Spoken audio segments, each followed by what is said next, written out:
नमस्कार किसान भाइयों, मैं अमन गुप्ता सुल्तानपुर से फार्मर द जर्नलिस्ट के प्लेटफॉर्म के माध्यम से आज हम नाइट्रोजन की मात्रा क्यों कम देते हैं उसी के बारे में हम आपको बताऊंगा। जैसा कि आपको पता ही होगा कि जो चना होता है वह दलहनी फसल है।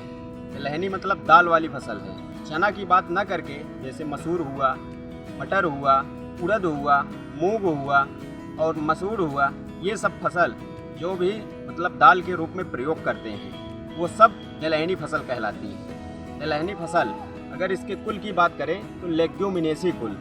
थोड़ी बहुत नाइट्रोजन की मात्रा क्यों देना जरूरी होता है ये भी जानना बहुत ज़रूरी हो जाता है। जैसे कि किसान भाइयों को यह अभाव होता है कि नाइट्रोजन की मात्रा हम कितना दें फील्ड पर, और यदि हमें नाइट्रोजन की सही मात्रा का अनुमान नहीं होता है तो हम फील्ड पर ज़्यादा ही दे देते हैं और जिससे हमारा कास्ट में मतलब कास्ट जितना चाहिए था उससे ज़्यादा लग जाता है।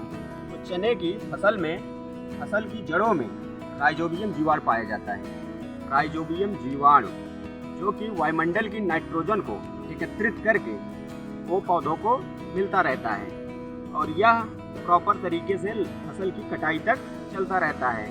ये बात जानना बहुत ज़रूरी हो जाता है कि किस प्रकार स्थिरीकरण करता है। तो यह जो होता है जीवाणु मतलब जब पौधे की जड़ 30 से 35 दिन की हो जाए और उसमें समुचित रूप में मतलब पोषक तत्वों की अवशोषित करने की क्षमता हो जाए तब यह जीवाणु पौधों की जड़ों में विकसित हो जाता है और तब से लगातार यह वायुमंडल की नाइट्रोजन को स्थिरीकरण कर मिट्टी में मिलाता रहता है और जिससे पौधों को नाइट्रोजन की कम मात्रा चाहिए होती है। तो जैसा कि हमने बताया जो राइजोबियम जीवाणु है वायुमंडल की नाइट्रोजन को एकत्रित कर नाइट्रोजन को और पौधों को लगातार देता है। तो यह भी जानना जरूरी हो जाता है। वीडियो के स्टार्टिंग में हमने यह बताया कि थोड़ी बहुत मात्रा नाइट्रोजन की देना होता है, तो वह क्यों देना होता है। जैसे हमने वीडियो में ये भी बताया कि जब तक जड़ों का विकास ना हो जाए तब तक राइजोबियम जो जीवाणु है यह वायुमंडल की नाइट्रोजन को एकत्रित नहीं कर पाता।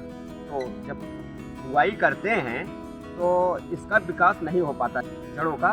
तो हम मतलब बुआई के समय थोड़ी बहुत मात्रा 1 हेक्टेयर के लिए इसका रिकमेंडेड डोज जो होता है वह 20 किलोग्राम होता है। मतलब 1 हेक्टेयर में 20 किलोग्राम हम नाइट्रोजन शुरुआती अवस्था में दे दें तो 30 से 35 दिन तक यह काम करता रहता है और हमें उसके बाद उसकी जड़ें जब विकास कर जाती हैं तो वह वायुमंडल की नाइट्रोजन को एकत्रित करके और पौधों को लगातार देता रहता है। लेकिन यह भी जानना जरूरी हो जाता है कि मतलब ऐसे ही राइजोबियम जीवाणु उपस्थित हो जाता है और वायुमंडल की नाइट्रोजन को एकत्रित करने लगता है।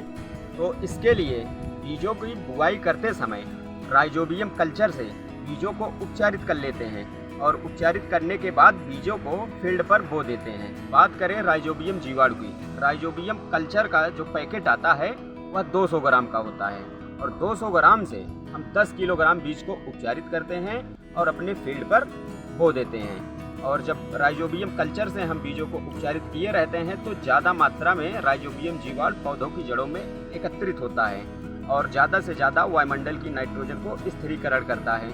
और जैसे इस बार हमने मतलब बहुत ज़्यादा से ज़्यादा से तो नाइट्रोजन लिया ही है और फील्ड में ज़्यादा मतलब नाइट्रोजन की उपस्थिति ज़्यादा हो जाती है, तो अगली क्रॉप जो लेंगे तो थोड़ी बहुत कम मात्रा में उसे नाइट्रोजन देना होता है। तो यह राइजोबियम जीवाणु क्या होता है और इस वीडियो के माध्यम से हमने यह बताया राइजोबियम जीवाणु वायुमंडल की नाइट्रोजन को किस प्रकार एकत्रित करता है और कितना लेग्यूमिनस क्रॉप में मतलब दलहनी वाली फसल में नाइट्रोजन देना होता है। तो इस वीडियो के माध्यम से हमने आपको पूरी जानकारी दी। उम्मीद करता हूँ वीडियो आपको ज़रूर पसंद आई होगी। यदि वीडियो पसंद आई हो तो वीडियो को लाइक करना और अपने दोस्तों के पास वीडियो को शेयर करना। यदि चैनल पर नए हो तो चैनल को सब्सक्राइब करना ना भूलना। धन्यवाद।